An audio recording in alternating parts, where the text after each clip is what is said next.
so hello guys जुहार जिमा माणिकेश्वरी आज वर्षा होती बेले मुझे कईटा कर चलो देखमा देखिपे इटा मुझे प्याज टमाटर मैंने काटुछे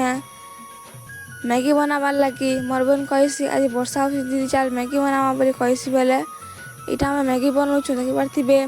आमर मैगी अच्छे इटा सब रेडी कर बनाबार लगी तो इटा मुई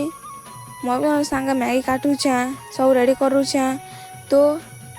इटा मुई फास्ट कड़े तेल दे देसी तेल दे सारापर देखिपे तेल गरम होगापर इटा प्याज मन सब दौछे प्याज के भल से भाजमी टमाटो मन सब दीछे तो इटा भाजुछे देखिपे तो नून टी देसी नून दी सारापर